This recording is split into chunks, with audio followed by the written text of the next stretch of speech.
Kepolisian di Jombang, Jawa Timur menetapkan seorang anak kiai berinisial MSA masuk dalam daftar pencarian orang. Penetapan status dilakukan setelah polisi gagal memberikan surat pemeriksaan ke Pondok Pesantren Sidikiyah di Kecamatan Ploso, Kabupaten Jombang, Jawa Timur. Ratusan warga pengikut Sidikiyah terus berjaga di depan pesantren untuk mengadang polisi. Penetapan status DPO ini pun disayangkan tim kuasa hukum. Ya, tapi semoga kami berharap itu baru isu saja ya tentang adanya surat DPO itu. Tapi kalau sampai dengan ada surat DPO, saya menyesalkan bahwa itu diambil atas dasar kesimpulan yang salah. MSA diduga terlibat kasus pencabulan sehingga pemeriksaan perlu dilakukan untuk pelimpahan berkas ke kejaksaan. Kewajiban kami menyerahkan Mas Begi ke kejaksaan. Iya, gitu. Terus tanggapan dari pondok di sini apa tanggapannya? Beliau Mas Beginya kayaknya nggak ada, belum ketemu. Gitu. Ya, makasih Mas ya. Dalam kasus ini, pihak MSA dan pesantren telah mengajukan sidang pra-peradilan untuk kedua kalinya terkait penetapan status tersangka yang telah disematkan polisi kepada MSA. Mereka meminta status MSA sebagai tersangka dicabut karena tuduhan pencabulan yang dialamatkan kepadanya tidak berdasar. Dari Jombang, Jawa Timur, Muhtar Bagus, iNews melaporkan. Informasi dari DKI Jakarta, pemirsa, Satuan Narkoba Polres Metro Jakarta Barat berhasil membekuk 2 bandar sabu yang diduga merupakan jaringan internasional. Dari tangan pelaku diamankan puluhan kilogram sabu dari dalam bagasi mobil yang sudah dimodifikasi.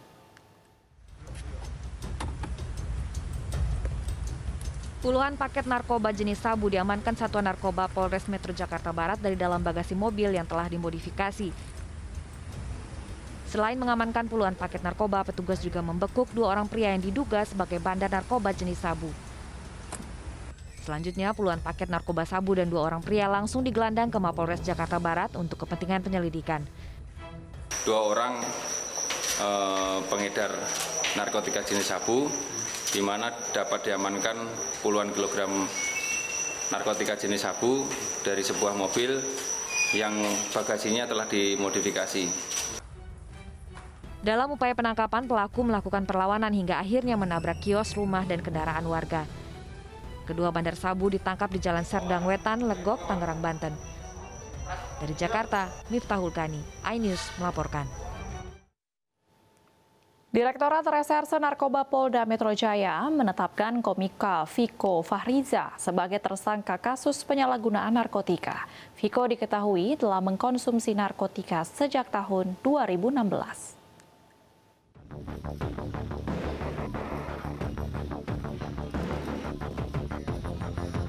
Dengan mengenakan rompi oranye, komika Viko Fahriza menangis saat dirinya ditampilkan polisi dalam rilis kasus narkoba di Polda Metro Jaya pada Jumat sore.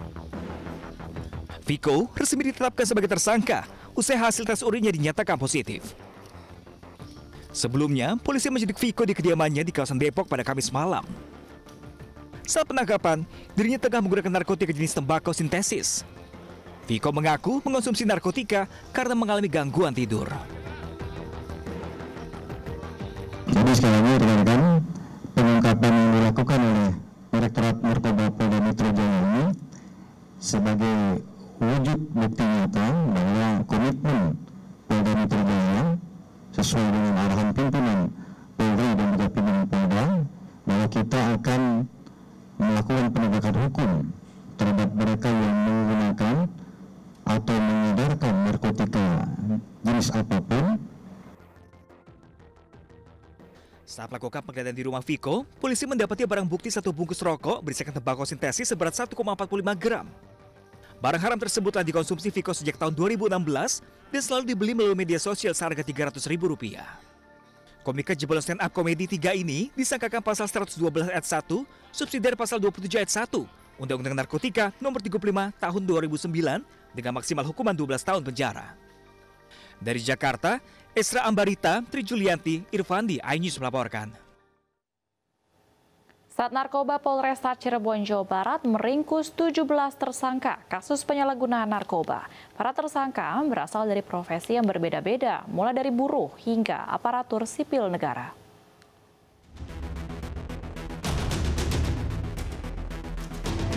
17 tersangka kasus penyalahgunaan narkoba dari 13 kasus diamankan Sat Narkoba Polresta Cirebon.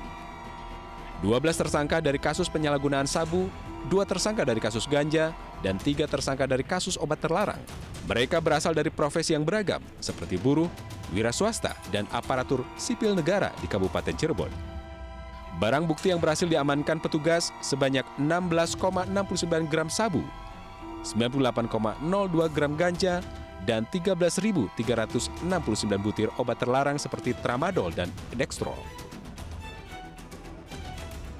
Dari 17 tersangka yang kita amankan, kita melakukan pengelompokan terhadap tersangka berdasarkan jenis pekerjaan, yaitu wira swasta ada 14, kemudian buruh ada 7, kemudian tidak bekerja ada 3, dan PNS ada 1 orang.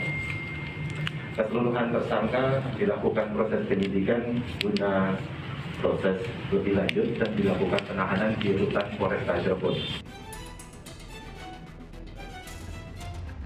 Modus yang digunakan pengedar mulai dari adu bagong atau bertemu langsung hingga sistem tempel. Para tersangka dijerat Undang-Undang tentang Narkotika dengan ancaman maksimal 20 tahun penjara. Dari Cirebon, Jawa Barat, To Iskandar, iNews melaporkan. Selanjutnya pemirsa, Muhammad Nasihin, bocah berusia 10 tahun asal Kabupaten Bima, Nusa Tenggara Barat memiliki cerita pilu.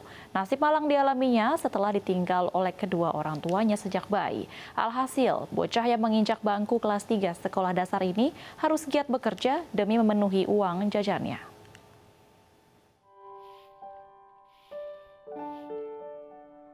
Inilah sosok Muhammad Nasihin, bocah berusia 10 tahun asal Desa Soro, Kabupaten Bima, Nusa Tenggara Barat. Di usianya yang masih belia, Nasihin harus menelan pilu karena ditinggal orang tuanya sejak bayi. Walaupun kurang perhatian dan kasih sayang, ia tetap semangat bersekolah di SDN 02 Mamuju. Nasihin dikenal sebagai siswa yang rajin dan penurut. Selain bersekolah, Nasihin juga kerap bekerja untuk mendapatkan uang jajan. Ditinggal sama ibunya sejak usia berapa? Sejak usia 2 tahun, Sejak usia 2 tahun. Sekarang Muhammad tinggal sama siapa? Sama bibi. Cuman kurangnya dia itu belum lancar baca saja. Belum apa? Lancar baca. Lancar membaca ya? Iya, kalau memang dari sisi ekonominya dia memang kurang karena kadang-kadang kalau dia tidak kan ada juga dia sering tidak ke sekolah, mungkin karena tidak ada uang belanjanya. Kadang juga ada uangnya tetapi sering ada. Muhammad Nasihin ditinggal merantau oleh ibunya ke Malaysia sejak bayi. Sementara ayahnya pulang ke kampung halamannya di daerah Jawa Timur dan tidak pernah kembali lagi. Sebelum diasuh oleh bibinya, Nasihin sempat hidup terlantar sebatang kara. Dari Bima, Nusa Tenggara Barat, Edi Irawan, iNews melaporkan. Informasi selanjutnya dari Jawa Tengah, pemirsa, seorang wanita ditemukan tewas bersimbah darah di rumah kontrakannya di Ngemplak, Samongan, Semarang. Diduga korban dibunuh suaminya setelah keduanya terlibat pertengkaran.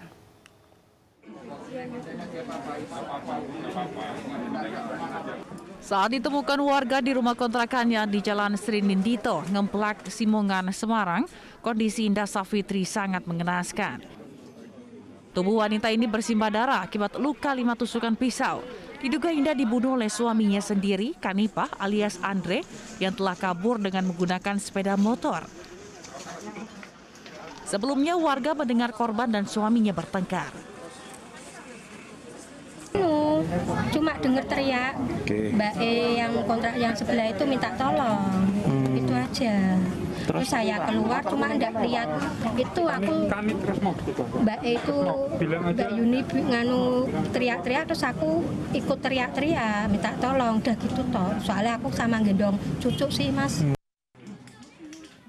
Akibat 5 tusukan, korban tewas di lokasi kejadian. Korban kemudian dievakuasi ke rumah sakit. Polisi memeriksa sejumlah saksi untuk mengumpulkan keterangan. Sementara suami korban kini jadi target pencarian polisi.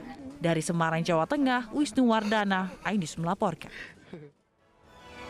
Seekor musang terjebak di plafon rumah dan evakuasi musang ini akan hadir usai jeda berikut. Tetaplah di iNews Malam.